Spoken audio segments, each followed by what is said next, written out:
All right.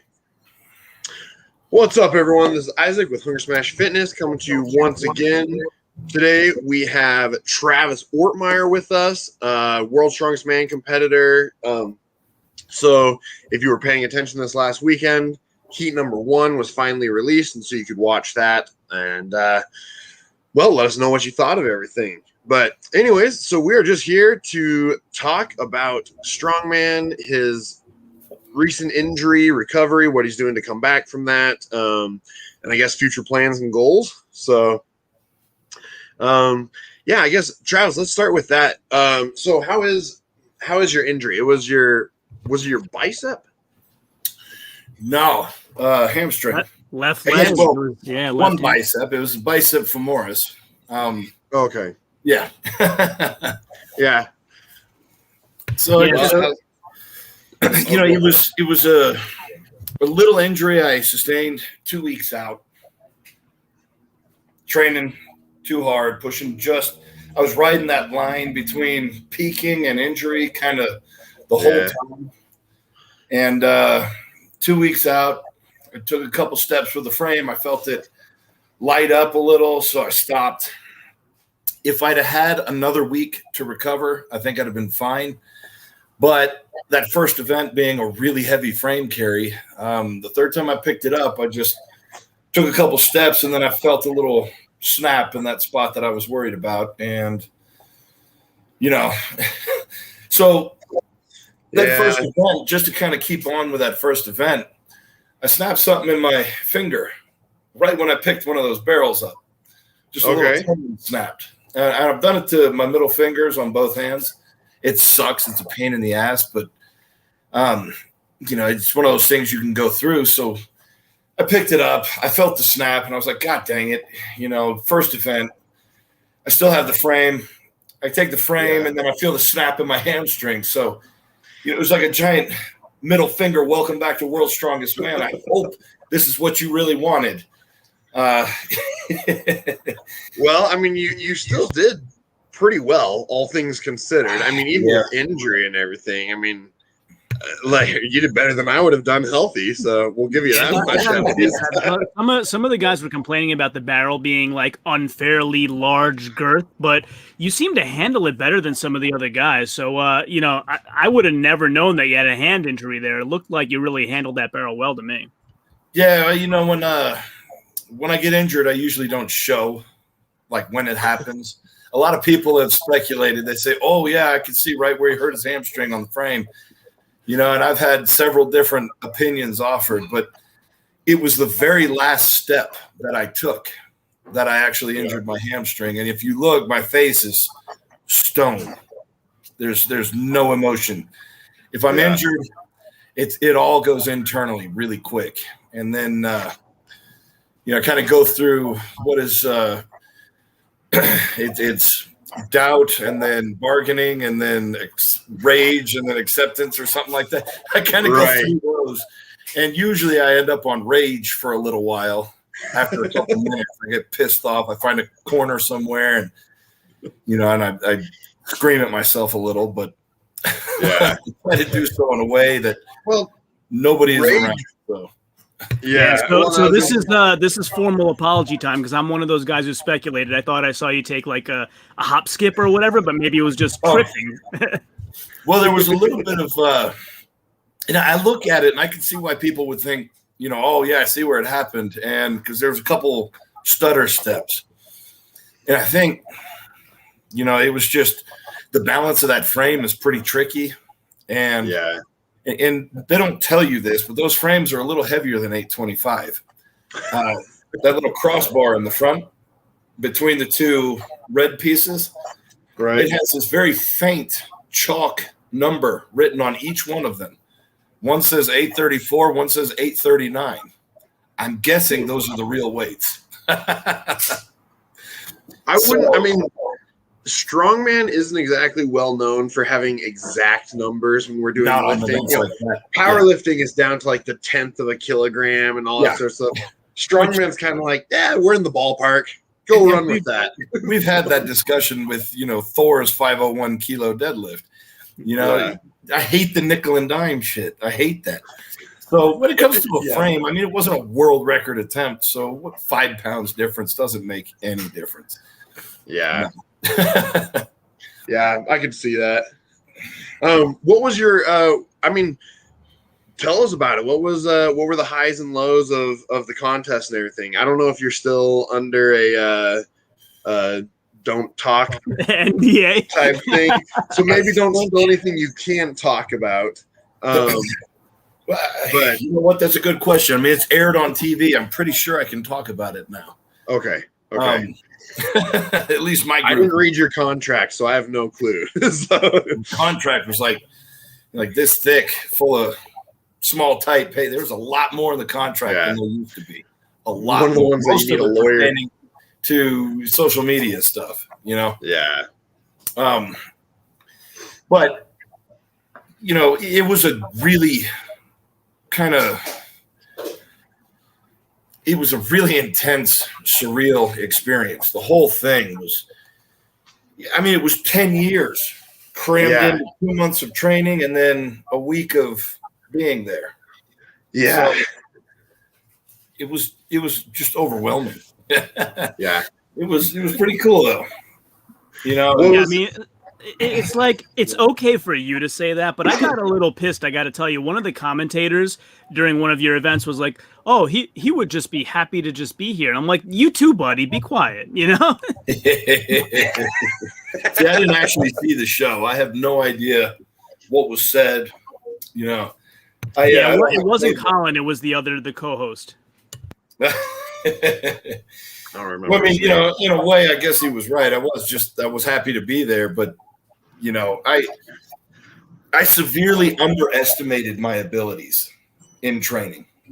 Looking back, I know that I could have tapered way off several times and then come in 100% without. You know, it's so easy to get wrapped up in the, oh my God, I'm not quite there yet. I got to push harder. I got to push a little bit more. I can handle a little more. I'll get some time off. I should have tapered back a couple times during the training cycle and given myself minutes to rest. And I think I was plenty strong enough. Maybe log press, no. But I could have done every other one of those events, no problem. You know, coming in, I was so, I think, deep into overtraining that I couldn't really get fired up. Of course, hurting myself on the first event kind of sucked the wind out of my sails as well. So I couldn't get fired up as much as I wanted to because I was so deep into overtraining. And then I couldn't get fired up because I was so frustrated. And I worked so hard for the squat in particular. And it felt so easy. Now, going into the squat, because we'd had several hours in between events, plenty of time to cool off, plenty of time for my hamstring to really start to hurt. Warming up for the squat, I was thinking I wasn't going to do that event. I was thinking I was going to have to drop out. And really, I even told our athlete handler, I'm like, look, I think I'm going to have to drop this event. I'm going to keep going one warm up at a time. And, you know, I'll keep you posted, let you know. But it's not looking good right now. But I just kept doing one more set, add a plate, one more warm up. And, you know, eventually I was kind of shocked. Here I was at like 680 or something in the warm up room and hitting it for a real easy single. And it's like, okay, the pain is consistent. It hasn't gotten worse. We're going to try it. So I went out there and then, you know, I got so amped up that 700 felt easy. Yeah. I know when I lift something, especially after I do one rep, I'll get a number that pops up in my head. And that's usually the number that I'm going to hit. And instantly 11 popped up in my head. So I started counting down from 11, which is one more than which would have won the group. Yeah. So, you know, if I'd have come even close to that, I'd have tied for first. But really, I think I could have cranked out 11. And so I got real excited. And in my excitement, I was coming down a little fast. I had one bounce forward just a little bit. So I came up at just a slight angle but that was enough to put all that pressure on the hamstring, light it up, and I was like, not worth it, and dumped it. It was so frustrating, man. It was, man, because squat is traditionally not a good event for me, but it was feeling great. No, you That's could tell awesome. that the dumped rep wasn't because you couldn't do anymore. You can tell that it was something, and I know you've mentioned in your IG about that sort of slight differentiation in position. Yeah, I just kind of got off balance, and what normally could have been an easily corrected mistake, I wasn't going to risk ripping the rest of my hamstring off. You know, at that point, it would have done some damage had I tried to save that one. So wasn't worth it, especially with things like, you know, fingers where you got to pick it up from the floor basically, and then a stone off, which are both heavily hamstring, you know. Yeah. It was, man. Yeah. So the first day was like a great peak and then shit. You know, it is what it is. Yeah. How long were you there before everything started? Because they have you come in like 2 or 3 days beforehand. Oh, 5 days? Oh, wow. Got there on Thursday, started competing on the following Tuesday. Wow. So, I mean, did you get any good sightseeing in at least while you were out there? Or no. We were quarantined. We were in a bubble. Oh, that's right. Yeah, the first 24 hours we had to stay in our room. They brought food, you know, drinks, whatever we needed for that time, but we had to stay quarantined in our room for 24 hours. And then we weren't allowed to leave the hotel. We had a couple runners, and this is what doesn't make sense to me. We had a couple runners who would go and get everything for us. They'd go out and experience the world, interact with people, and then bring all those germs back to bring it all back to you. We were quarantined. But anyway, you know, that's just kind of the world we live in at the moment. So, yeah, exactly. So, I mean, I've been hearing all about these the vegan burgers that were offered to the athletes and all that sort of stuff. Was that actually such a big deal, or? Oh no. Or okay. No. They were an alternative option. They were a local small business. They offered bringing food. They were just there for people who might want that kind of thing. Okay. You know, and I thought it was a great idea. I thought it was cool because, you know, my girlfriend eats vegan for the most part. I finally talked her into eating some real food, and she has eggs in her diet. I don't know if you can hear me saying this. So I'm just giving her shit. There you go. Hey, that works. No, but you know, it was cool for them, for anybody who wanted it. It did not impact what we got to eat. Okay. In fact, it did actually benefit it because they brought some was it cashew milk shakes, like milkshakes. Oh, yeah, they were freaking awesome. They were so good. They were vegan or not, I couldn't care less. Cashew milk milkshakes are awesome. Awesome. At least theirs were. All right.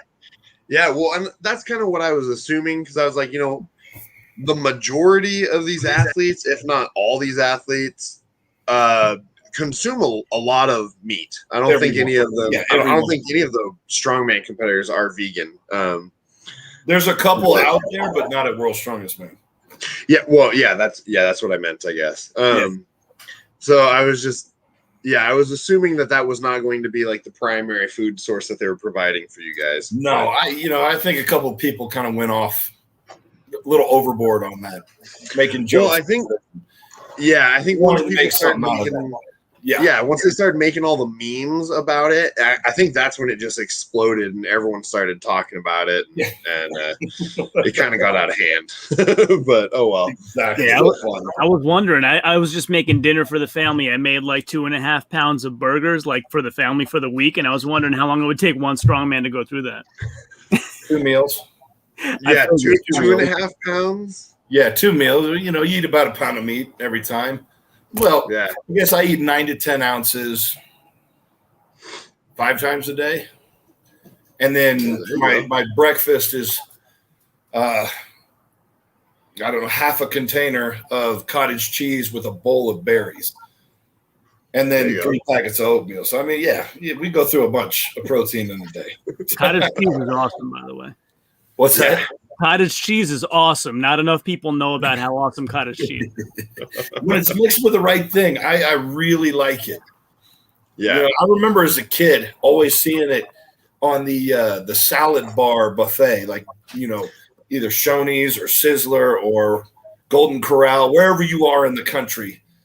There was always that little thing of cottage cheese with the salad bar. And I remember as a kid, it always looked so good.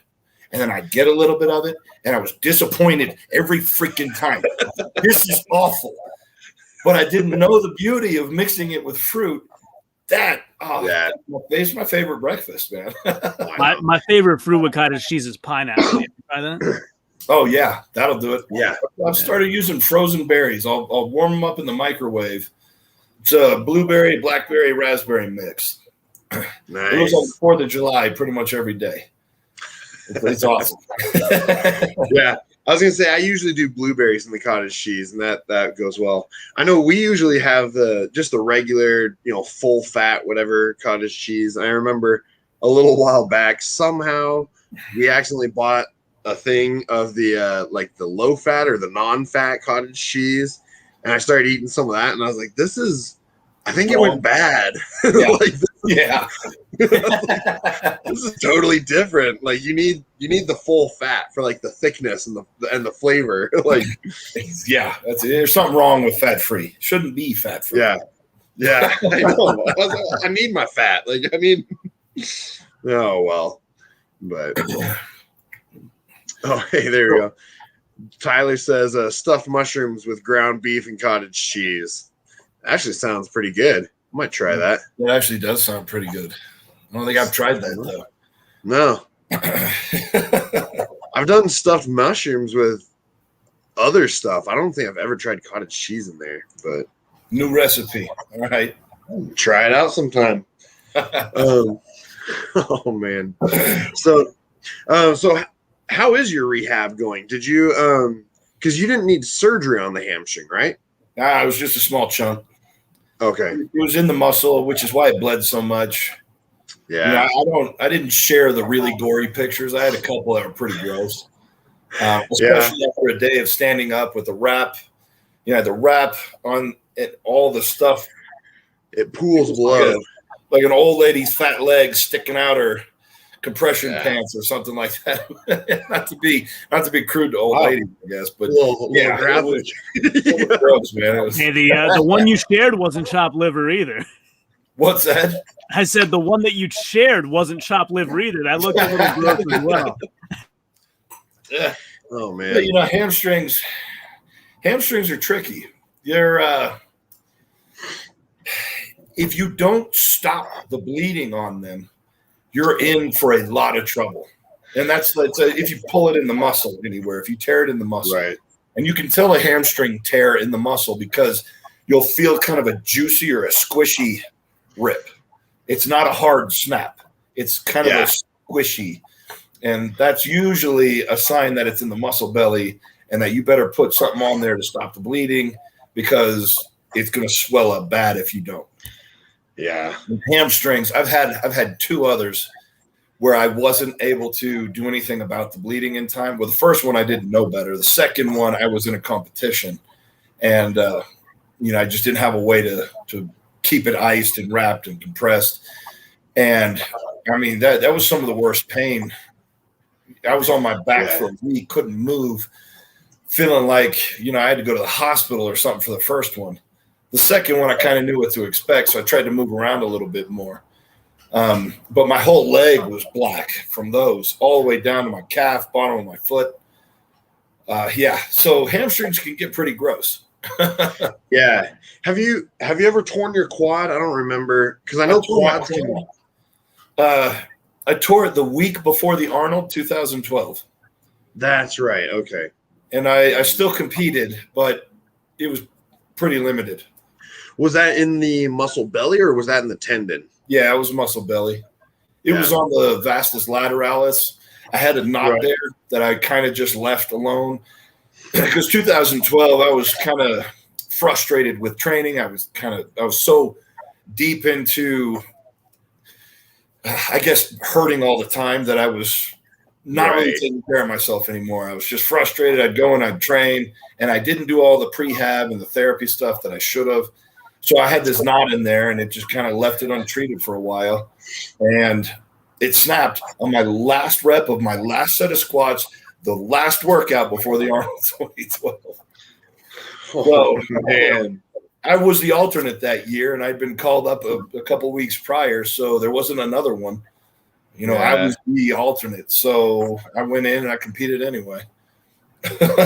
Man, that's interesting that you had it in the lateralis. Like, because it seems like generally when I've had patients come in, it's usually like VMO, like vastus medialis obliquus, the little teardrop right above the knee, or up in like the rectus femoris or somewhere in that, like one of the big movers. So I had a little tear in the rectus femoris once, but I think I don't know. I'm kind of prone to getting knotted up on the lateralis, like IT band area. You know, rolling the IT band, so to speak. I know that's supposed to do nothing. I'm probably hitting the vastus lateralis, but it does me a world of good. Yeah, it work wonders for me. So yeah. Interesting. Yeah. I mean, I think I've probably torn every muscle that you can tear at some point. I mean, I've torn everything, you know. Don't tempt it, because now you'll find one that you didn't know about that you'll tear now. You know what? Don't you put that evil on me. Don't you put that evil on me. Don't you? You take that back. You are a friend, Travis. You are a friend. We wish you nothing but. Oh no. Yeah. So I was just wondering, we talked about that, the opening medley. We talked about the squat a little bit. Then moving into Fingal's fingers, injured or not, 3 points there and a blink of an eye away from 4 points. How did you do? If I'd have pushed the damn fourth one over, I would have won. I'd have beaten Ivars on that. I just kind of lazily let it go because my head was on the fifth. All I needed to do was just finish my drive because he beat me by 0.3 of a damn second. I never thought about not getting the fifth. I've never missed the fifth before, but you know, I should have done a lot of things different, but I should have been more aware of the limiting factor that my hamstring was going to be, and I could not get much leg drive into those things. Yeah, you know, it was just kind of sloppy and all over the place. And, yeah, I saw Brian mention that he said it was on a little bit of an incline. Did you feel that? Mm-hmm. Yeah, oh yeah, definitely. And it doesn't take much. Just a slight incline can really change that field dramatically. Well, I mean, if you think about it, like that's to go over the pivot point, basically, that's a couple extra feet on the end just by having it drop, 2 degrees or something. You're gonna have to push it way further. Yeah, you're setting it higher relative to you, which gives you less advantage rather than lower to you. It's kind of same as a Viking press. If that pivot is at your eye level, it's not bad. If the pivot's up here and you're trying to push it, that's a different story, man. That's a completely different ballgame. Yeah, I was thinking about that because in watching it on CBS, I think the fifth finger was 380 pounds, I believe. And I was thinking okay, that's heavy, but Max was practicing with 525. So why is it so hard? What's that? We know of. So there's so many factors on the fingers. Yeah. For one, that used to be the 705 finger. So they used to weigh, and it's the same exact finger. They used to weigh the base with the finger that gave you the total weight. Now I guess they do just the pipe, but the weight of the pipe isn't so much the factor, it's the length of the pipe. So you could have a 500-pound 10-foot finger, and it feels way easier than a 350-pound 16-foot finger. Because once you get, past that halfway point, you got all of this sticking out behind you. It gets real heavy real quick. Yeah, you got a lot of parameters there. The length, the heat, the incline on the ground, all that stuff adds up. Yeah, absolutely. Absolutely. That's why worlds will never be an Olympic sport. There's just way too many things that are not standardized, which is kind of what I like about it. Well, I think that's what draws a lot of the people to Strongman is because it's not the same old every time. Like you're doing every competition you go to is different, you know, and everyone has their own variation on how to do everything as well. So it makes it a lot more fun that way, I think. I think somebody made a good point. Highland Games has field records. I think field records would be a good thing for Strongman as well, or equipment records, because you got the Arnold world record deadlift, but that's really the Hummer tire field record or the elephant bar field record at the Arnold. It's one of those things that you can't really duplicate it. So how do you call it a world record? It's like America saying, like any baseball team saying they are the world champs because they won the World Series, and there's only the U.S. and Canada that are in the league. Doesn't matter. You still won. And the NFL world champions. I'm like, we have the East Coast and the West Coast, and what are you talking about? I know. Well, I have the same thing with how the CrossFit winner is always the fittest man in the world and the fittest woman in the world. I'm like, what does that even mean? Like fittest? You're like, how are we defining fitness now? Like that's exactly it. Whatever. That's exactly it. You got to redefine the reality of and the nature of certain words to fit it within your parameters of whatever it is you're discussing. Is cholesterol under consideration there? What's that? Is cholesterol under consideration in that equation? Probably not. You got to throw in a blood test before you can call yourself the fittest man. Yeah, right. Ooh, your resting heart rate's too high. You no longer qualify as the... You should be in the 50s. Yeah, I know, right? Oh man. So how was the heat? I mean, because you come from a hotter area, so did you feel like the heat affected you as much? I mean, they kept us in a cool area until our groups would go out. And even then there was like humidifier or mist fans, swamp cooler fans. They had all these cold towels. They were so over worried about the heat that I never really noticed it, to be honest. The only time I noticed the heat, I take that back, on the squat event. Now, it should be noted we were group 1, so we were the first group every day to do our thing. So event 2 and then event 4 and 5 were pretty warm. Event 1 and 3, we did at 8 in the morning. It was pretty cool. So the squat was done at 2 or 2:30 in the afternoon. It was on this big black rubber surface with these big black mats on this big bar that was painted black. It was pretty warm. That was you guys were wearing a squat suit for it too, right? Yeah. But even with all of that in consideration, I mean, it wasn't that bad. And right. When I come from Reno, you got Reno, people say Reno's hot. It was like 102 here today, yesterday, but it's dry mountain air. It's not like 102 in Texas or Houston. 102 in Houston, I've never felt anything like that. And I've been to Dubai. I've been to Southeast Asia. I've been to Australia. 102 or 110 training at the unit in Texas was the most god-awful feeling I've ever had in my life. Yeah, I can understand that. The other day, we had a heat wave come through here. And so I think the hottest it got was 109 or 108, something like that. But it was at like 12% humidity, 14% humidity. It wasn't too bad. And if you're in the sun, that gets hot. But if you're in the shade, it's 20, 25 degrees cooler. Yeah. Right.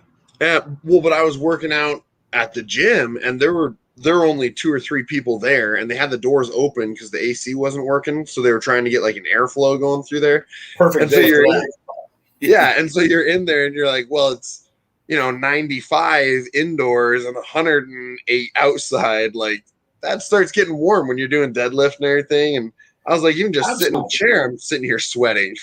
Absolutely. It gets toasty for sure. Yeah. But when you're warming up and you hit one event, we're doing 20, maybe 30 minutes of work. You know, and half the warm up was done inside where you stretch out and it's pretty cool in there. You know, and it's really not hot if you tell yourself it's not hot. You know, that's the big thing. It's like if you sit there and go, oh my God, it's so hot here, it's just going to feel even worse. So the most important thing you can do is just say, I'm fine. This is nothing. I'll be cool. And then do your thing. Drink plenty of fluids. Drink more than you think you should, which was a mistake that I think I made. I don't think I drank enough before or during day one. And that might have led to the finger and the hamstring. You know, it was oh, go ahead. No, go ahead. Well, I was just going to say, for me, I was just so wrapped up in the whole experience. I think I forgot a few things that were pretty crucial to me being successful. So, I was just going to say, regarding the heat, I was chatting with Max a little while ago because he and I are setting up an interview for next week. And he basically said the same thing. Like, I had made my impression was on the squat, he maybe had another rep or two in him, but the heat just got to be too much. And he corrected me. He's like, nah, it was strategic, had nothing to do with the heat. So, and that's the thing. I think if the athletes start to say it was the heat, I think it was drilled into us by all the medical staff and the other staff so much that we almost believed it. But, you know, when you get to that stage, you're a professional. You're a professional athlete. You conduct yourself accordingly. And if it's hot, you do what you got to do. If it's cold, you do what you got to do. These things, we all have to deal with the same factors. So letting those in and letting those get to you mentally, it's weakness. It's it can bring you down. It can throw you off. It can ruin your event or your day or whatever. You know, those are all things we got to train ourselves not to allow to affect us. I think it would be awesome if, to balance out the heat, because they've done it in Africa, they've done it in, hot places a number of times. I think they should start running it in, like Alaska in November or something like that. Do World's Strongest Man and, Fairbanks, maybe over in. I would rather do the heat any day. We did IFSA Worlds in Iceland at the end of November in 2006. It was miserable. I had just lost a bunch of fat, so I was really lean at that time. And I was from Houston, so I didn't even own a coat. I had no idea what warm clothes was. I didn't bring a real sweatshirt, like a hoodie. I had some Under Armour warm gear and some long sleeve shirts, and I had no idea. One of the Icelanders, a guy named Georg Ogmundsson, he actually gave me his sweatshirt. He was like, here, just take this, man. I can't watch this anymore. It was miserable. And, the qualifiers was done in the Alcan aluminum factory, which was not heated. It was 15 degrees Celsius, which is -9 Fahrenheit. That was where we competed. They had this room, which was a massive room with like a 40-foot ceiling. It was huge. Our warm-up room, it was about 40 degrees, maybe 35, something like that. And then halfway through our group, I remember them opening this giant door to let in some huge tractor, which brought in all the cold air from outside. So it was rough. It was the qualifiers in 2006 were rough, man. There was a lot of injuries on the deadlift, a lot of injuries on those. So that's why I would go with heat. I'd rather see guys pass out from heat exhaustion than start breaking because their joints and muscles are too cold. I think a perfectly temperate area to do the next World's Strongest Man would be in northern New Jersey somewhere. And all of the most prominent strongman YouTubers, get invited. I'll put in a good word, see if we can make that happen. Yeah, we'd be down to host the end of the day live stream or whatever that Martins was doing. I think we could do a pretty good job of that. I think so. I gotta say though, Nick English was better this year. I didn't care for him too much last year, but he's been practicing. He was better this year. Yeah. Did he do Facebook? Yeah, he and Martins were doing it together. Oh, he and Martins were, okay. Yeah. See, I didn't see any of that stuff. Martins is good. Like he was, he's knowledgeable. He's he's honest, but maybe too honest because he was picking some guys because they were his friends instead of saying that he thought they would really win. Yeah, that was the one thing I was getting a little bit frustrated with was like you could tell there's a lot of bias in them because they know all the athletes. Whereas John and I don't really know anyone, so well, I guess we're willing to throw people under the bus. Nah, Big Laz always reprimands me for that. I'm picking Big Laz to win the Hercules hold at the Strongman Classic, and he's like, no, Mark Felix will win. You're wrong. He's like, don't pick with your heart. Yeah, I know. Well, when Mark Felix is showing up, you're like, well, I guess we're getting a new world record. Like, I guess he'll just break Terry it. Hollis is going to break it. Yeah, I think Terry pulled out of the Giants Live Strongman Classic. I think he's officially retired now. Yeah, I remember talking to him after familiarization. He had ripped an already ripped muscle, and he got like a second divot in it. So it was kind of a weird looking thing. And then he ripped it some more like during the first event or the second event. I think it was on the deadlift. I think he felt it ripped some more, and it was just done. I think he was done after that. So yeah, there was actually a clip where he walked over to the cameraman and he said, like, can you make sure you're getting some good shots of me because these might be some of the last ones. That's right. I saw that. And that's the I guess that was the end of a legend. He's a tough dude, man. I've competed with him a lot of times, and he's a really good guy. He's one of my favorite people there. And, I don't know. It's interesting to see him move on. I guess it'd be interesting to see what he does next. Yeah. I was getting a little bit frustrated with people because I forget I can't remember if it was a World's Strongest Man post or one of the Instagram posts, but a bunch of people were like, oh, Terry was always mediocre. He blah, blah, blah. And just like really. He podiumed twice. Yeah, I was like, he podiumed twice. He made the finals a ton of times. Like, you're getting 25 of the best in the world at something, and he's beating a lot of them. He's made it into the top 10 several times. Yeah. Yeah, and he's been doing it for like, 14 years or something like that is how long he was there? 2005 was his first, 17 years, 16 years. Yeah. So I was like, you got to give the guy some credit. He hung out for a long time. 15 World's Strongest Man, or maybe 14. I know he retired before and then he came back. Right. So he retired. He did like an MC position, and then I think he competed next year. Well, he did the bodybuilding stint for a little bit too, but I don't know. I don't know if he's going to go back. Man. I was impressed. I was really legitimately impressed. He cut weight. I was surprised. He went from being Terry as Fat Terry. I knew Fat Terry, and to see that transformation, that's like, that was pretty cool to see. I was impressed. Yeah, that's dedication.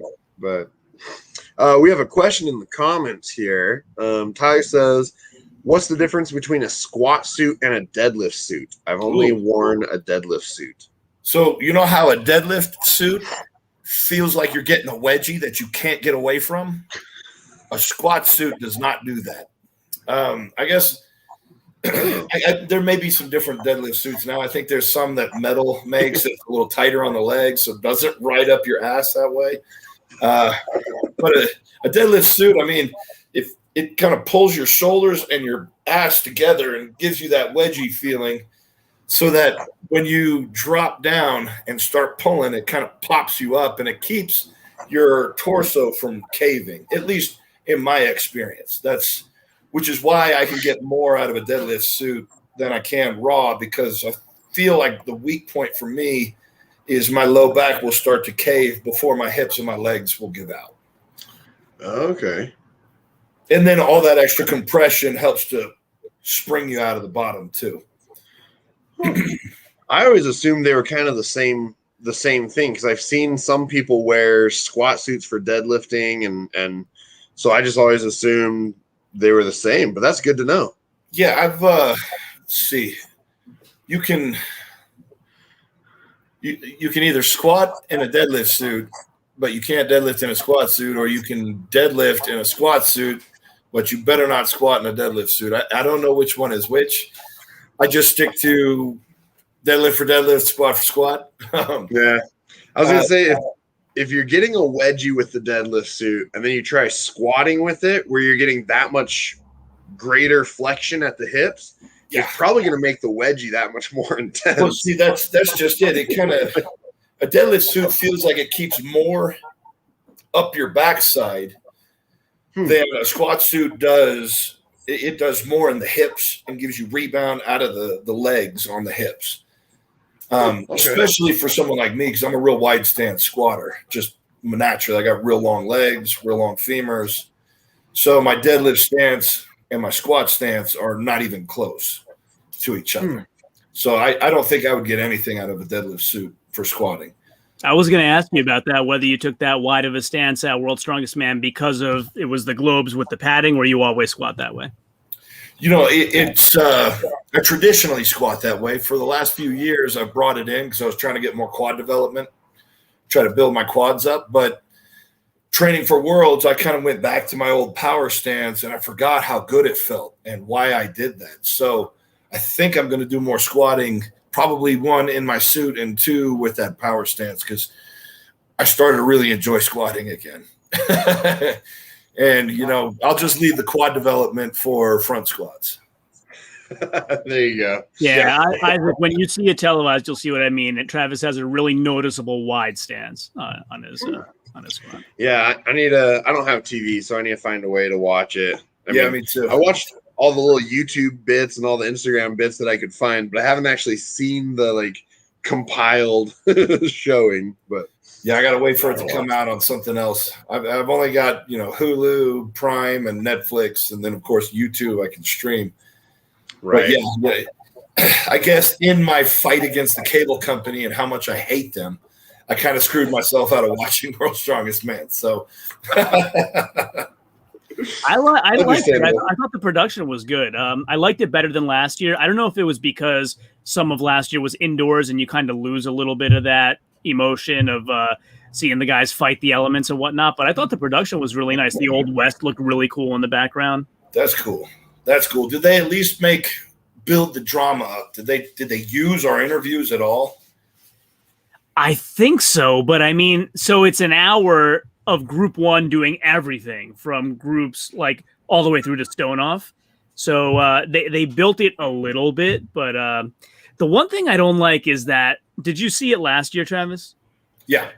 So you know that opening montage they have with the mountain guy setting fires and stuff? It seemed like the same thing this year or close to it. And I don't know, it looks like the animation could be better. It just looked kind of old. I don't know if I saw that part. It's like the mountain gives birth to a guy made out of the mountain, and he breaks everything and sets fires. That sounds pretty cool. I mean, Yeah. But I don't know. I saw I think it was the UK version on YouTube, and I don't know if it had the intro on it. Oh, all right. You mentioned it. Yeah, because I don't remember seeing that. Yeah. But Isaac, I got to tell you, can I mention one more thing about Terry Hollins before we leave that topic? Yeah, go for it. So Travis, as Isaac knows, I've been doing some data compilation recently. And so I looked at, over the last 20 years, I ranked all the World's Strongest Man finalists as to how many points they earned out of the possible points, just in the finals. Okay. So there have been 71 different finalists in the last 20 years at World's Strongest Man. Okay. Venture a guess where on that list Terry Hollins is. If you take an aggregate of all his appearances. 5th. No, not that high. He's 28. So he's in the upper echelon of so for anybody out there talking about Terry Hollins being mediocre, is in the upper echelon of World's Strongest Man. Bump up a few notches to 21. Guess who that is? Travis Ortmayer. Oh, really? I hear about that guy. He's pretty bad. So he's ranked 21st out of the last 20 years. If you take all of the points in World's Strongest Man finals that Travis has obtained of possible points, he's 21st. Wow. Out of 71. It's quite an accomplishment. You're a legend. All right. Yeah. You want me to share the list so you can see who's around you? I'd like to see Paul Oles list again. He's got a list of the top all time based on international competitions, America's Strongest Man, Worlds, Fortissimus, and Arnold. Yeah, I'll get there. I'll get there eventually. I'm not there yet. I was 14th on that list before I went back to America's Strongest Man a couple times, and now World's Strongest Man. So I think I bumped up past. I can't remember who was in front of me. I think Jeff Capes was one place in front of me.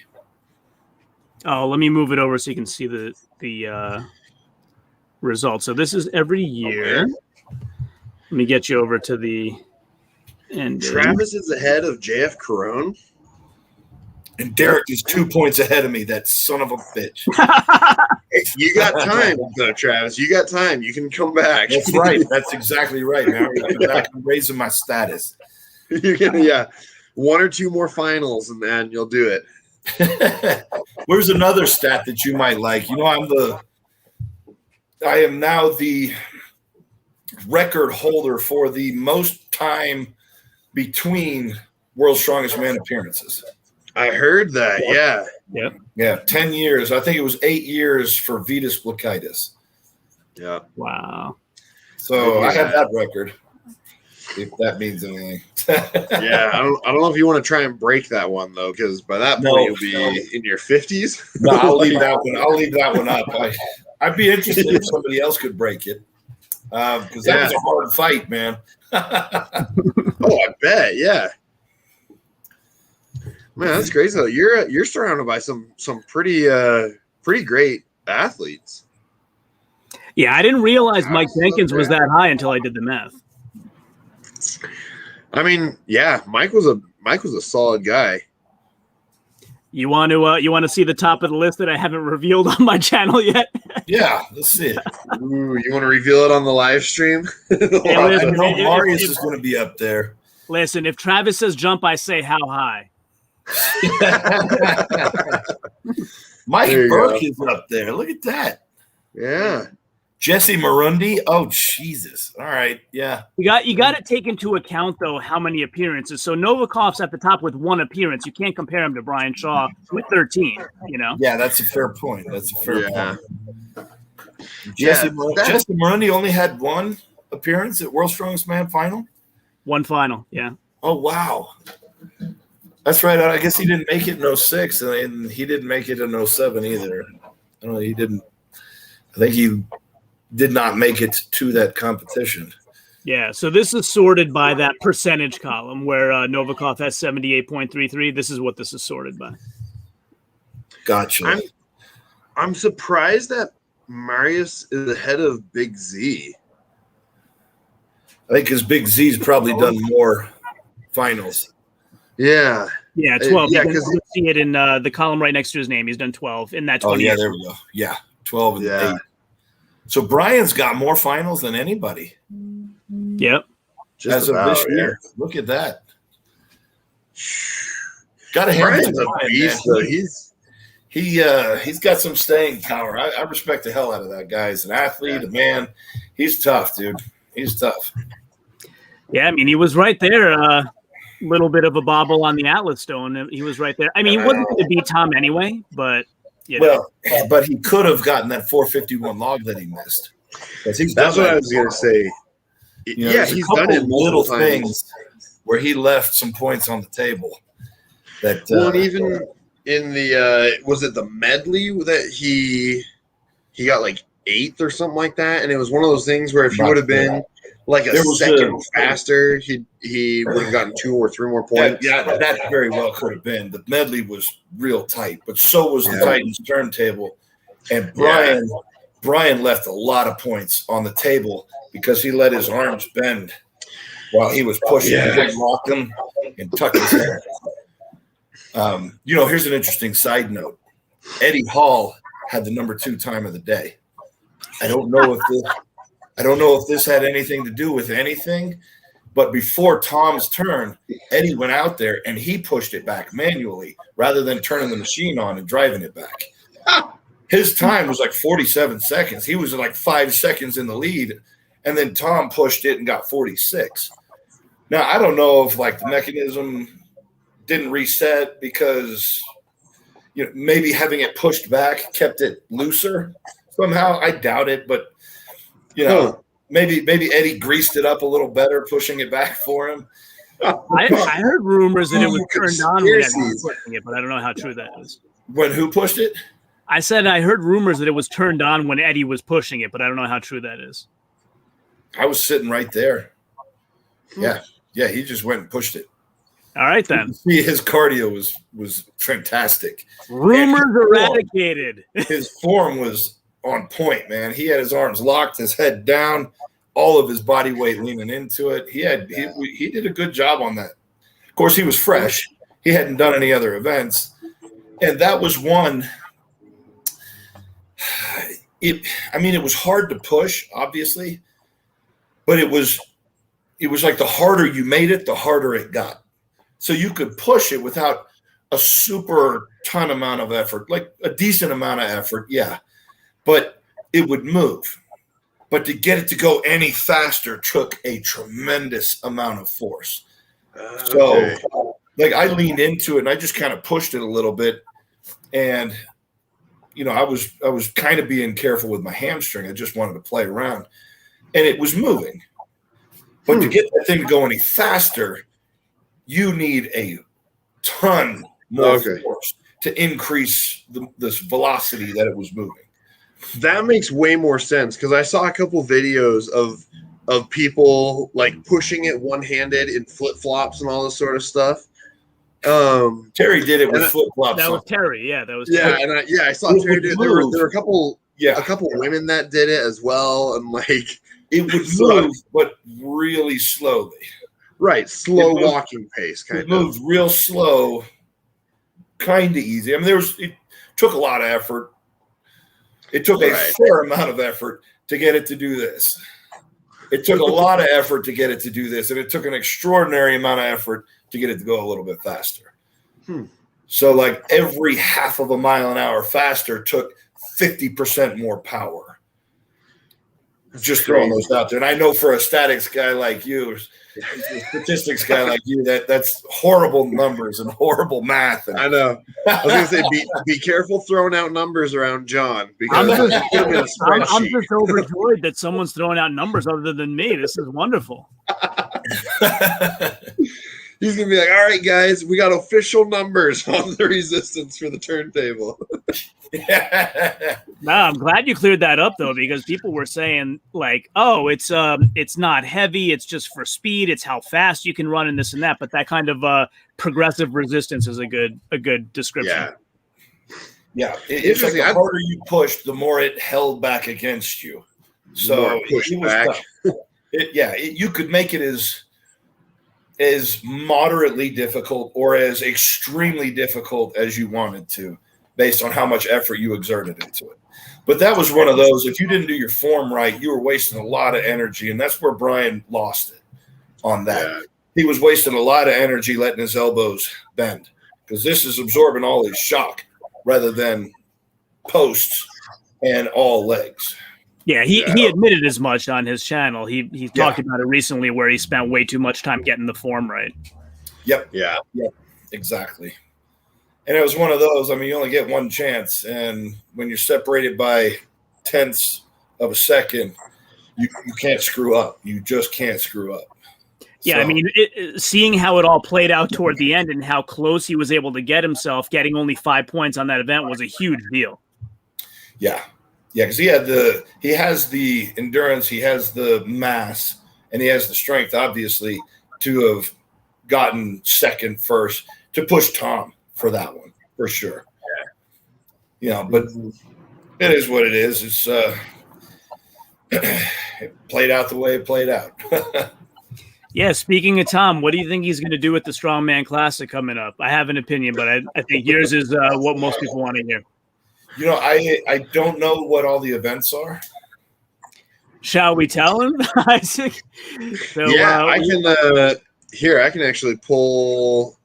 I won't pull up my predictions. I won't show that yet, but I'll share. Oh, come on. Yeah, let me see if I can remember them, Travis. So there's a frame carry, there's a Hercules hold, there's an Atlas Stone run, there's a front hold like World's Strongest Man had.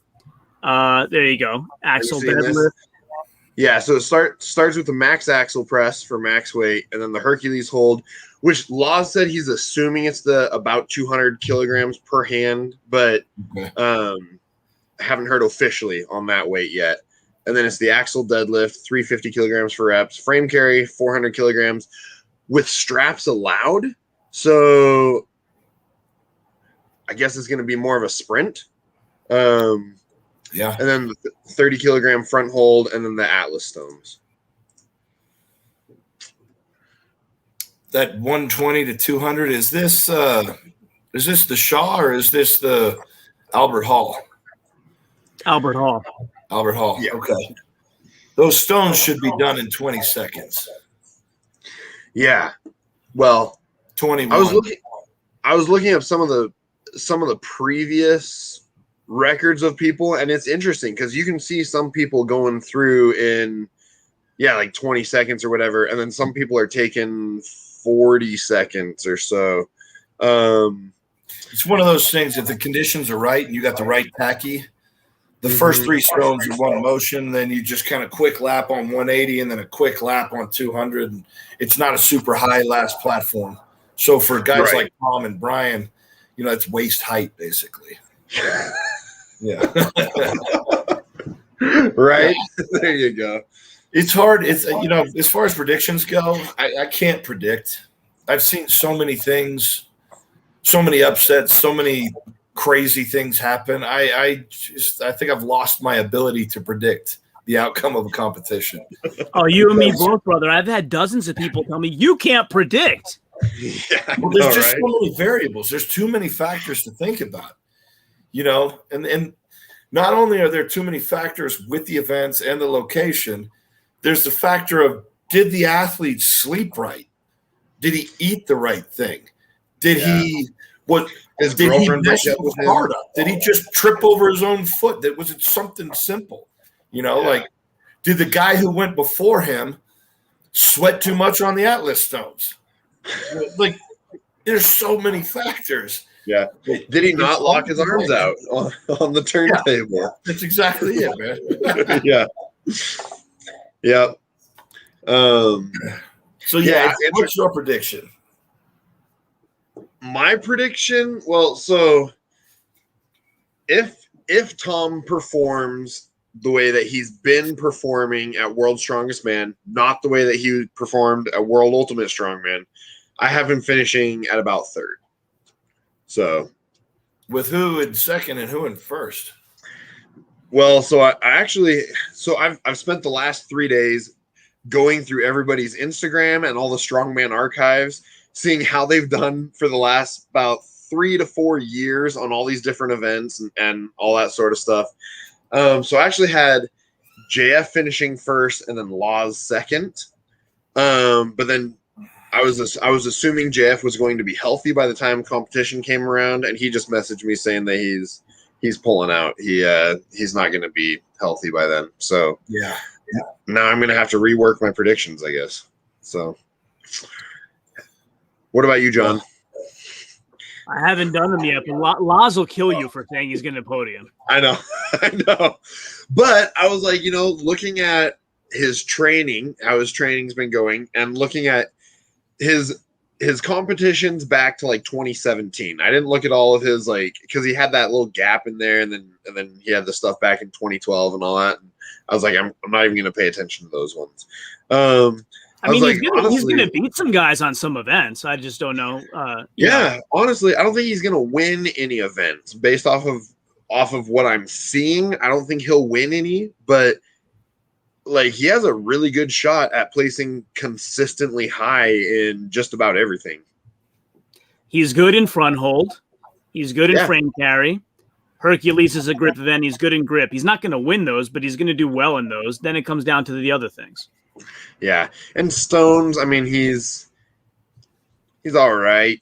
But then that's the thing is, I mean, you've got Tom's showing up. You've got, some of these other guys who are just phenomenal at stones. So it's whatever.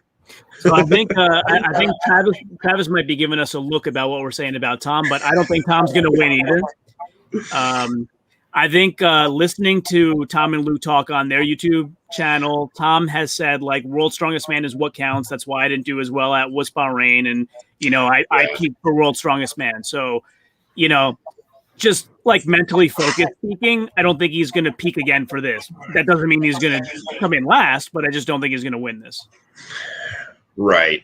I think part of it too is it's so soon after World's Strongest Man where, and watching his videos, I don't think he has the mindset to do well, but we'll see. Is Novikov in this one?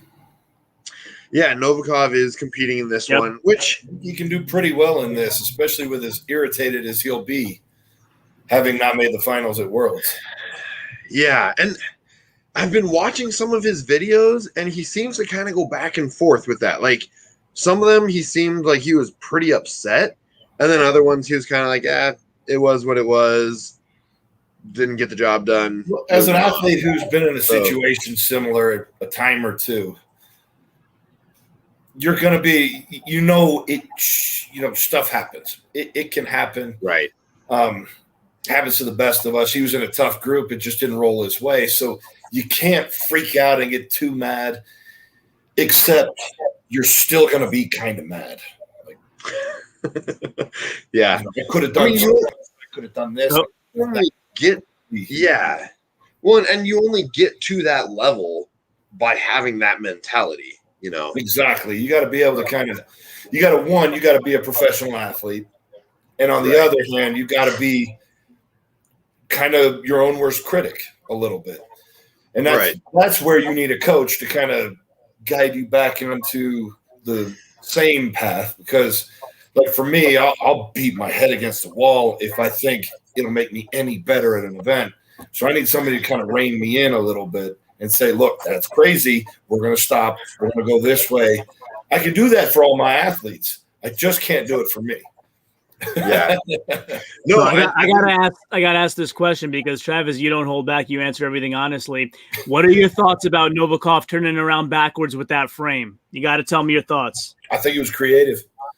And I was suspect at first. I was questioning it first, or whatever you want to call it. I was skeptical at first of whether or not I was going to be okay with it, because it sounded like he dragged it. And that's not okay with me. You don't drag. And the guys that drop and then scoot a few extra feet, I hate that. I think it's cheating. But as far as I could tell, he picked it up every time and got it off the ground. So there was a couple, maybe little slides that, if I was judge, I'd have told them, no more. You could keep picking it up backwards, but you can't lay against it and drag it a few extra feet. It's not a sled drag. I thought it was creative, man. I don't know exactly why he decided to do that, unless he was genuinely just trying to slide it more, because you can get as much grip time going forward as you can going backwards, and I think that was his problem, is he couldn't hold on to it. So you can just kind of leapfrog it forward without, unless his hamstrings were just totally fried and he just couldn't step anymore. That's what I was going to say. Is potentially engaging some different muscle groups cheating? No, hell no. Okay. All right. That's smart. That's totally smart. If you can figure out a way, if you're doing a front hold and you can figure out how to engage your lats or something like that, dude, go for it. That's awesome. Yeah, I mean, I'm egging you on a little bit. I think really it is, if there's a rule or a policy, you follow it, and if there isn't one, then you do until you're told not to do. We may have the Novikov rule next year. Athletes must remain facing forward while doing the event. And that's possible. That is part of Strongman legend right there. If you can get a rule named after you, then you're doing something right. Well, that's like we said before. That's kind of the beauty of Strongman is, it's different every competition. So yeah, absolutely. So Tyler in the comments here, he says, I think Tom can break 15 seconds on the stones. What do you think about that? So I've done from 6 feet to 4 feet. 120 kilos to 180 kilos in 12.3 seconds. 5 stones. Wow. That, I mean, when I watch the video, it almost looks like the video is played in fast forward. I kind of wonder, I'm like, how the hell did I actually do that? But I remember it. And 12.3 or 12.8. Because I'm picturing, so I'm either picturing a 3 or I'm picturing an 8 with a faded side. But either way, sub 15 on a set like that is possible, but it's going to be flawless. And it's going to be one motion on at least 4 of those stones. Yeah. It's going to have to be. That's crazy. 6-foot platform is crazy. 72 inches. Like, I mean, you're what, 6'3", 6'4"? It's basically you're putting it at your eyes. You just kind of take it, throw it, and either use the side of your face or get enough momentum to put it up. That's kudos to you, brother. That's crazy. Well, I've got the world record for stone for height. 385 to 72 or 74 inches. I forgot what it was. Wow. So it was maybe 365 to 74. And then 385 to 72, and I didn't have to go any higher because nobody was keeping up. So I think Ober said that might be a part of the road record breakers later this year. Oh, really? If it is, I'm going to have to come defend my title. So what weight stone is it? Yeah. Well, 385 was 72 inches, and we did a 365. I got 74 inches. Dang. Yeah. So speaking of, I noticed that you guys were doing some videos together, and I watched some of his stuff. Some of it is clickbaity, and I don't watch it. But I'm like, that sneaky bastard. He put Travis in his videos, knowing now I have to watch. He's a fun dude. He's a good dude. I had a good time with him. Good. What? So, what's your opinion of his head? Because I just remember the first time I met him, that was the first thing I thought was his head is massive. It's massive, and it's made even bigger by his frizzy fro, beard, and hair, his mountain man haircut. He's a gigantic dude, man. He's big anyways, but yeah. He's an entertainer. I'll give him that. I mean, during part of those sushi challenge, like I saw some of the jokes he was making. You were giving him looks like, "Are you for real?" I haven't actually watched it, so I'll have to come back to that one. But yeah, I remember there's a few crude jokes in that man. You could tell he played sports and came from a big family, and he was the youngest from that big family, and. Yep. Oh, man. So there's a couple extra events. I didn't know if you wanted to hear anything about them. Yeah, go for it, man. For sure. We had that overhead press medley, which, God, every part of that was feeling really good except for the dumbbells. 200 was kind of kicking my butt.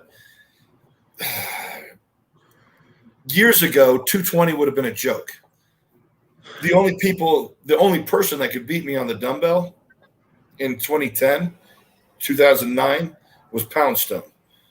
I was even beating or tying with Big Z on that event. So dumbbell used to be like great for me. And then I don't know what happened. I think I was training with the plate loadable kind, and it's a different technique, and I hate those kind. I love the World's Strongest Man kind, the Slater ones with the rounded ends. I love those. But I only had like 2 training sessions with it. So I was kind of building it up.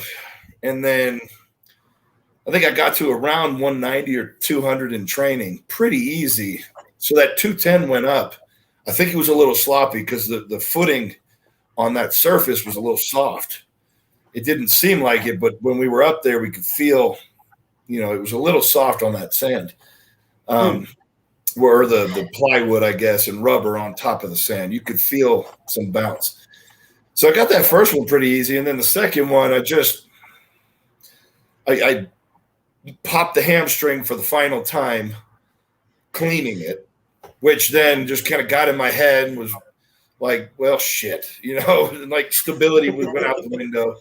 And so I couldn't get to 220, which really frustrated me because the barbell and the axle were like nothing in training. I should have, in hindsight, I should have just skipped the 220 once I realized it wasn't going to happen and did the other two because, hey, I'm here. I'm going to have some fun.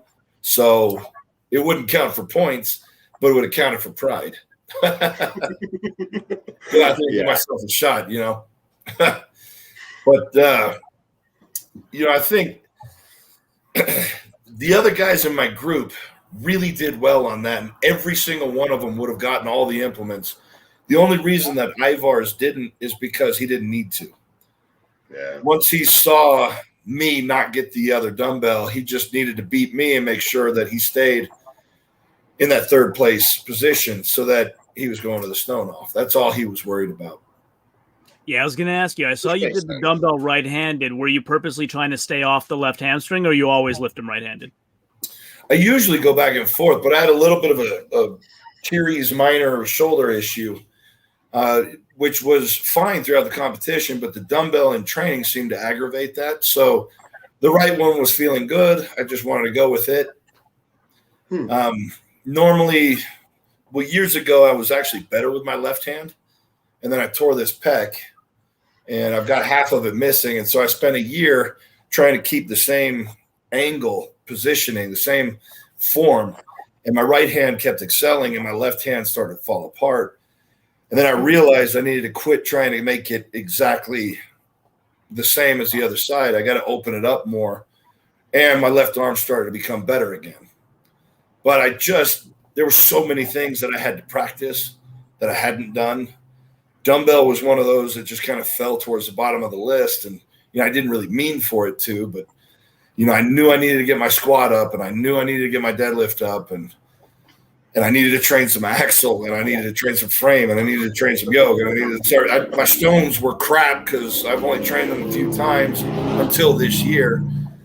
So I just had a lot going on. Like I said, I tried to cram 10 years into 2 months. It was a little overwhelming. Listen, man, you had a good showing. Like, let's not take that away from you with the single fingers and whatnot. You had a good showing. I appreciate you saying that, but as an athlete, you're always going to be a little frustrated when you don't perform as well as you could have. And so that's something I've got to really come back to the drawing board and figure out why that was. And I think it was what we talked about at the beginning. I should have known I was strong enough for these events. My training should have been more, peaks and valleys and allowing more recovery time rather than hitting it hard, short recovery, hitting it hard, short recovery. Because I would do 2 hard weeks and then kind of an easier week, and then 2 more really hard weeks or 3 hard weeks and then an easier week. And it just wasn't quite enough.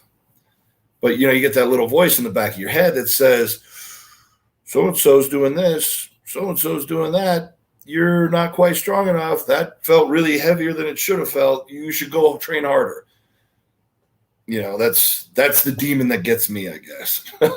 Yeah, I mean, Big Loz told me what you see so-and-so doing on Instagram may not always be the whole truth. Like, they could be using a really whippy bar on deadlift or maybe not showing you their best. It can go either way. So you gotta try to avoid that demon, I guess. Well, so I played it one way going into America's Strongest Man. I didn't show any of my top lifts until right before or the week after America's Strongest Man last year.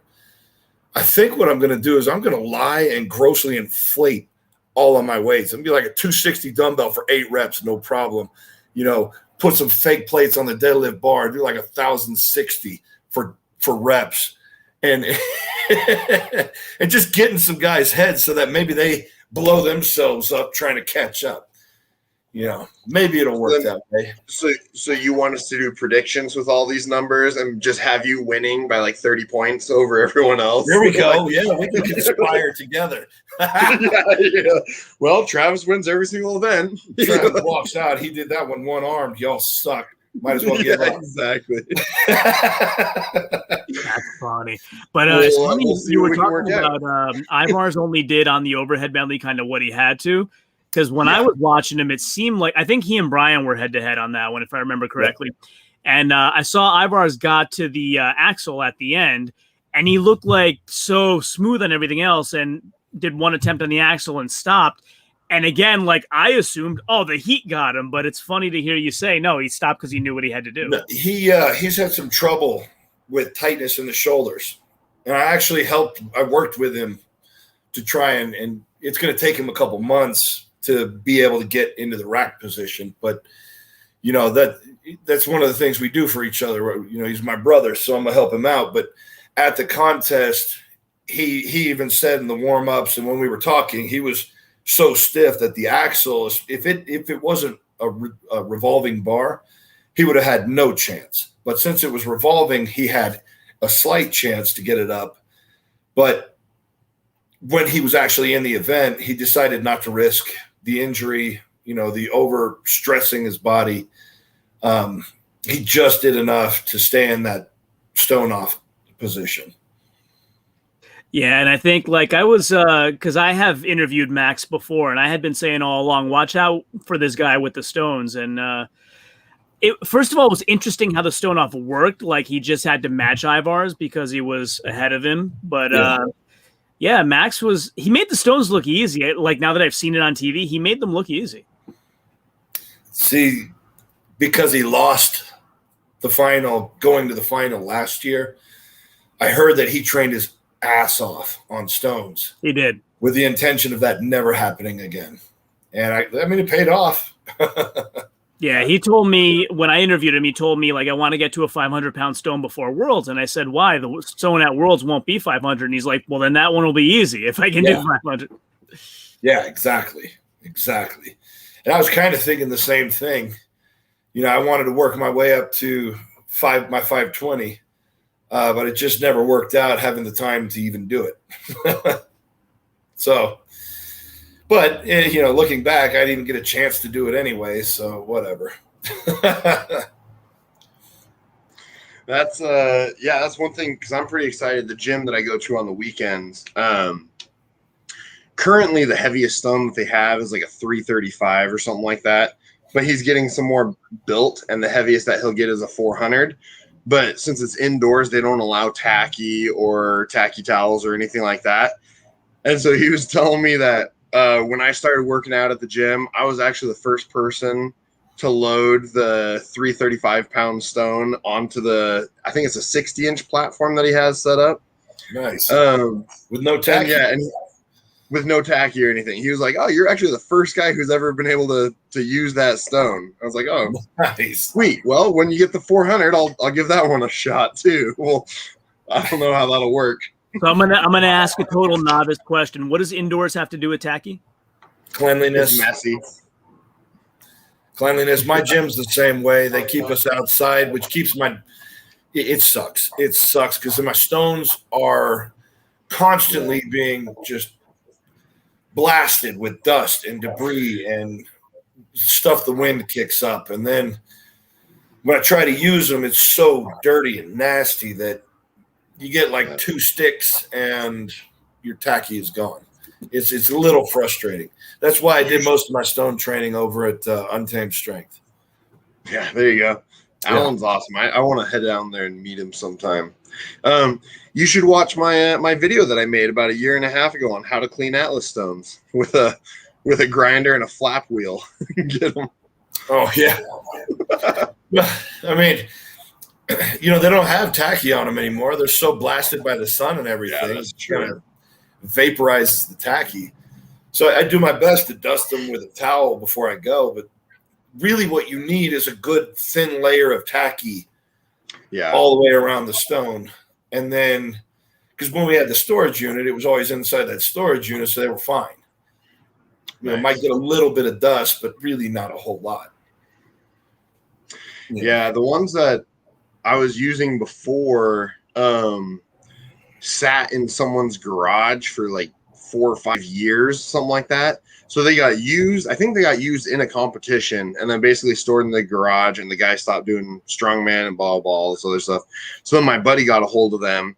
And so then the first time we tried to use them, we tried to use some tacky, and there's a half inch of dust all the way around it, plus grime because it just built into the old tacky. And I think trying to use tacky on that made it worse. So then we were like, well, we're going to take a full day and clean all of these stones. Yeah, like, there you go. You clean it off first. Mm-hmm. And I used to have everybody who would do stones go over and hug the 460 or hug the 520. So they would get all their tacky on there every time. And so they'd be seasoned. And when I wanted to use them, they were usable. But yeah, there you go. Yeah, so we had another event, the front pickaxe hold. So I was going to ask you about that because it looked like the part of the handle that connects to the axe portion is wider, like it kind of tapers out, and guys couldn't get their whole hand around it. So what was the approach of not holding both hands lower? It would wobble around. Like we had to have one hand in contact with the metal bit. Oh, okay. And then the other hand could be down on the slope. I think they wanted you to have your hands slightly separated. I think some guys may have slid theirs up. But yeah, that was the general idea was one hand had to have contact with the metal piece, and then the other hand needed to be below it. It could not overlap. And I think just the general consensus was it was easier to grip where it came in, where it contoured in. So most guys had that staggered grip. Yeah, because I thought with the one hand, I'm like, oh, they can't even get their whole hand around it. That sucks. Yeah. And my time, I feel like my time was kind of screwed up because I was the first guy to go. So I had a helper on either side, and no one had coordinated any of this together. And I was holding it for like 15 seconds before we actually blew the whistle. And so I'm like, am I right? Are we getting this right? And then this guy's waiting, and now it's getting tilted. And now it's like, but when you're the first guy out, I could have just put it down and said, no, stop, wait. We're going to redo this because I don't know what you're doing. It was probably more on me. It was most likely more on me than it was on anybody else because not getting to watch anybody else and see what they were planning to do, I didn't know what to expect. So I go out there, I start holding full force. These guys still have their hands on it, not letting it go high, not letting it go low. And so I was just wasting all this energy. But at that point, I wasn't going to make the stone off. My hamstring was screaming at me because of the extra little tug that I felt on the dumbbell. And even if I had made the stone off, even if I had won the stone off, I was planning to withdraw from the final anyway. Even if everything had gone my way, I'd won the stone off. The first event in the final was two events that would have absolutely wrecked my hamstring. Those walking events are what really caused a lot of pain. So right from, day two, when I picked some of those fingers up and I could feel it really pulling, I was like, that was where the wind was really sucked out of the sails. That's where a lot of my fight was like, God dang, I don't want to have to go through an entire contest with this injury. And then a second contest right afterward, starting out with this injury. So, that kind of took away some of the ferociousness, the ferocity that I would normally attack an event with. And, it sucks because that's part of the fun for me. I love going out there and fired up, crazy, and just attacking it. But, like I was saying, I thought it through and I had plenty of time to think about it between all those events. Even if I had gotten to the stone off and won, that would have been the end of the contest for me. I would have loved to see that anyway, because if you really think about it, if you were holding that pickaxe for 15 seconds before you started, that puts you in first place. Then you go back to Fingal's fingers, you do it a split second faster and come up a place there. Your squat goes a little bit different way. Now you're in a stone off. Oh, half second faster on the fingers. 15 seconds more, and it might have been 12 seconds. I don't know if 12 seconds would have put me in first. I think it does. Would that still have put me in first? Well, then, let me see. That would have put you at It would have had to been like 12.6 seconds. But yeah. So we're looking at first or second on that. A split second faster on the fingers gives me a point, and the squat going my way, that's a win in the group. Yeah. That's God. And being able, and then of course, not having a bum hamstring trying to do the dumbbell, I may not have won the overhead medley, but I would have probably been third, maybe second if it had been really going my way. But I know I could have gone faster than Gavin's time, and I would have gotten all 4 implements. But that's the sport, man. It's coulda, woulda, shoulda, and it doesn't go your way. It doesn't go your way. So, but those are the kind of things that's fun to know, because I think 1% more, 4% more, just a small little tweak here, and coming in fresh, I'm fully capable of doing this. That means I'm already capable of doing this. I just got to put the pieces together. So that's a huge confidence builder. I'm glad you told me that, actually, because that's a huge confidence builder. Yeah, this is what I'm here for. I pick out the numbers that other people aren't picking out. That's what I'm here for. Even if you only, okay, the fingers, like, it's on you. You didn't push it over, but the pickaxe is not on you, and just getting that right puts you above Gavin. It puts you in 4th. Well, to be fair, the pickaxe was on me because I didn't understand the protocol, and I was wasting effort and trying to figure out what was going on. And I should have just. I'm a pro. I know how these games work. I could have just said, wait a second, how are we going to do this? Let me know so I'm 100% ready, because I don't want to waste any time getting up here. That was on me. So there's no one else to blame for any of this. It's 100% me. I think the new rule should be Colin demonstrates everything before anybody touches it. I like that. I could do that. Yeah, I could go with that. We'll throw Colin out there.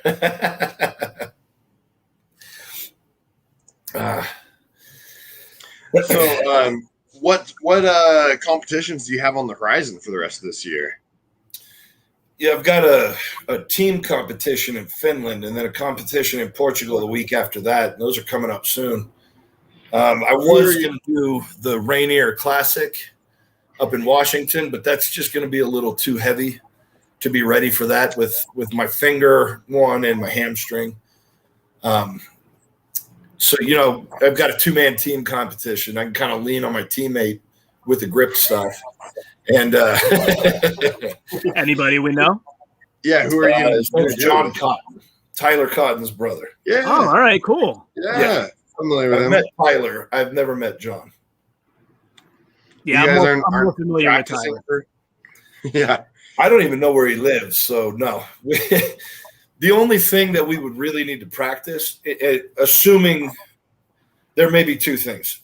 There's a log clean and press, 2-man log clean and press with 250 kilos for reps, and there's a sandbag toss medley.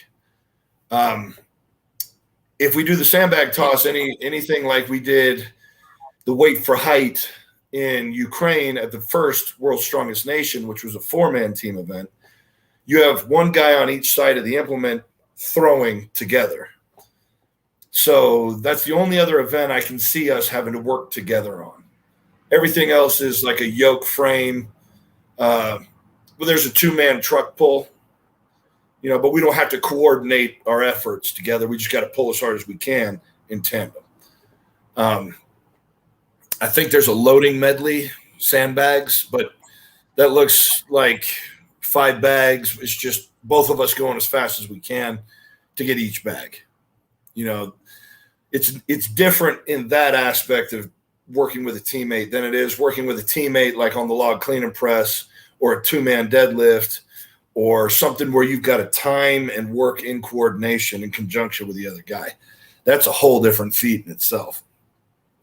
Are they going to show this at all? This sounds like really cool. I'd like to see this. It's Champions League. Champions League shows on a lot of local sports stations or local-based channels. I keep getting messages from people saying they saw me do some contest back in 2018 and the beginning of 2019 before my shoulder injury. So it looks like they're about a year, maybe 2 years behind on what they're showing, but they're putting it on all sorts of local stations. Oh, that's awesome. Yeah. Yeah. Seems like team throwing events would be a bad idea. I don't know. It can go wildly out of control very quickly. Yeah. Yeah, because if one person throws just a little bit early or something, Get a spin or, yeah, totally. Yeah. I did it with Josh Thigpen, and we actually nailed it. We were, similar height, similar build, and we really got our timing down, and we did a great job together. But in our warm-up, our first throw was freaking atrocious. If you'd have told me we would have done as well as we did based on our first couple of throws, I'd have called you a liar, because it's all about building a cadence and trusting your partner to adhere to the same cadence, and you keep that cadence no matter what. As much as you want to jump ahead and throw extra force, you stay with the pace over trying harder, if that makes sense. And what was the implement you were throwing? It was like a metal tube with a handle. There were 7 or 8 of them. We'd have one guy who would kind of load us. He'd bring the implement over from the side. Then we would grab, throw. Then he would bring the implement back over. We'd grab and throw. But, yeah, it was just kind of, the 1, 2, throw. 1, 2, throw. And you got to get all your moving parts in time with the cadence. So it's more of a technique thing than an actual strength thing then. On that one for sure. Log clean and press is both. You got to get your climbing down, and you have to be strong. Because essentially we're pressing 275 each. And that's only if it's done perfectly. If it gets out of sync, you're pressing 320 and he's pressing 240 or whatever. And, I don't even know how tall he is. If he's as tall as his brother, it's going to be bad for us. It's going to be rough because, the funny story, in 2008, it was a 4-man team, World's Strongest Nation. It was me, 2 guys that were about 5'9", 5'10", and then John Connor, who's 6'8". And it was a 3-man log. Our first 3 guys to go out, because I had to kind of keep the cadence and try to get them to go in sequence.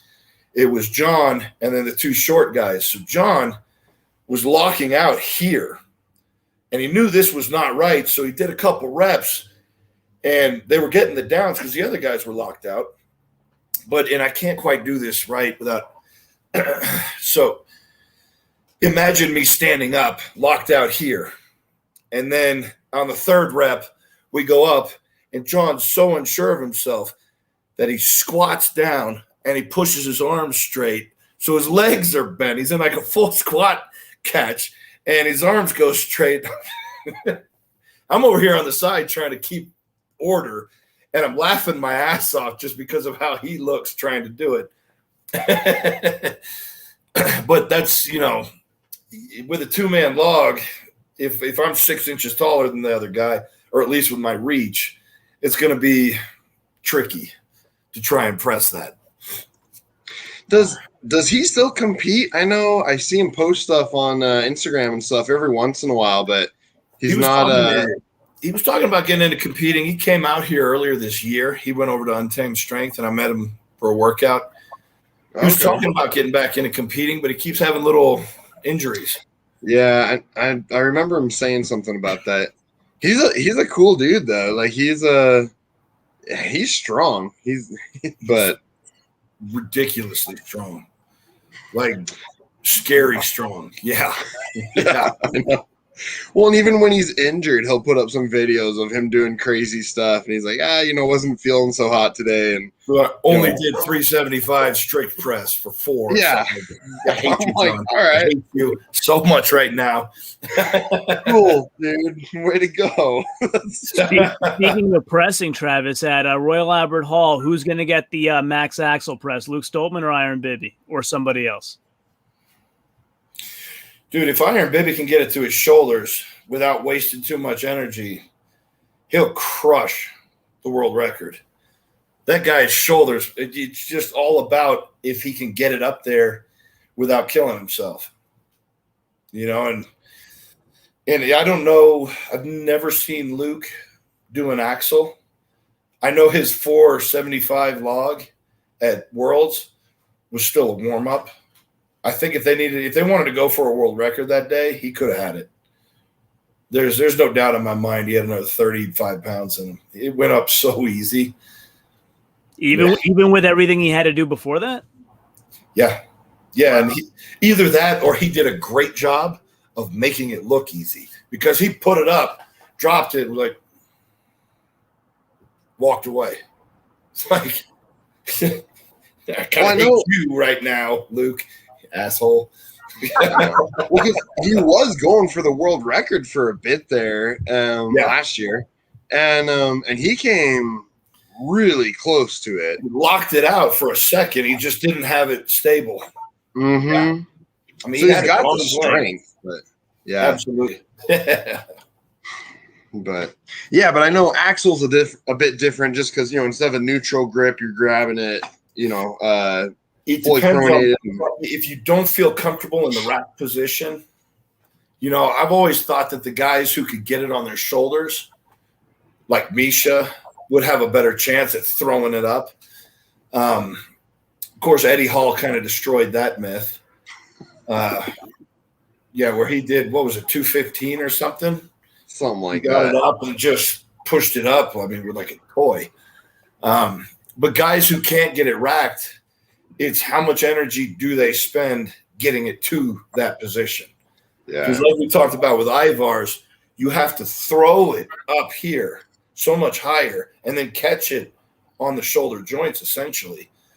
And if you're too stiff or if you aren't structurally thick enough to make that an easy catch, then your numbers are going to be way down. Your numbers are going to be, a lot of stuff that Iron Bibby does, it looks like he'll do like from a rack where he just presses it, or a lot of them he'll do seated too. And so it's like he's got these insanely strong shoulders, but he's not training the clean motion much. That's why I'm wondering if he can get it up in an easy enough fashion or easy enough manner, then he'll smoke it.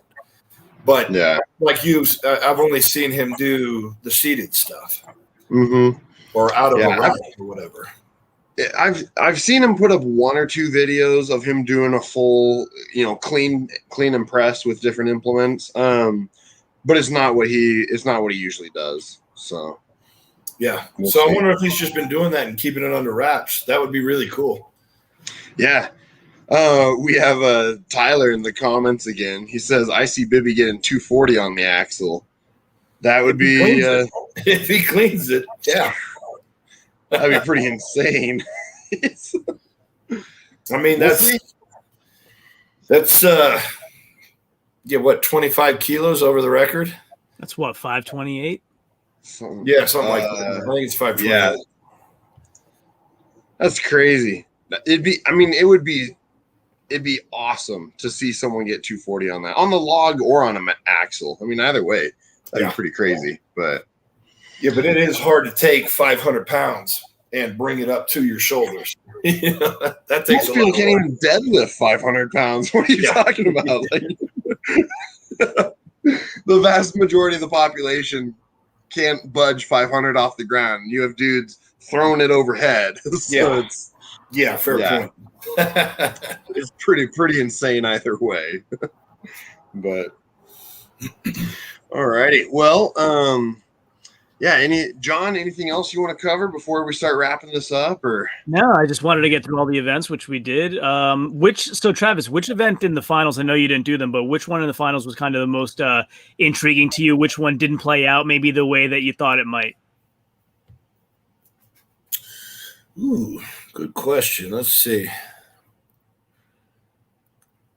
So the one that I wanted to do the most was the turntable. But as far as what happened with the guys that were out there, there was a couple log presses that I was shocked were missed. Tom and Brian missing at 451. I think Tom may have even missed a little bit lower than that. But which really opened the door for Brian. If Brian had gotten the 451, it would have been a lot of points. Of course, here I am giving away information I probably shouldn't be giving away. Wait for the TV show. We already know who missed what. No worries. Yeah, we've already. I mean, we've covered everything on our channels. So if anyone's watching our channels, they already know who scored what and all that in everything. But gotcha. Yeah. I guess the biggest surprise was really just Maxime. Just quietly kept kicking ass on things. He did really well on the keg toss. He did really well on the log press.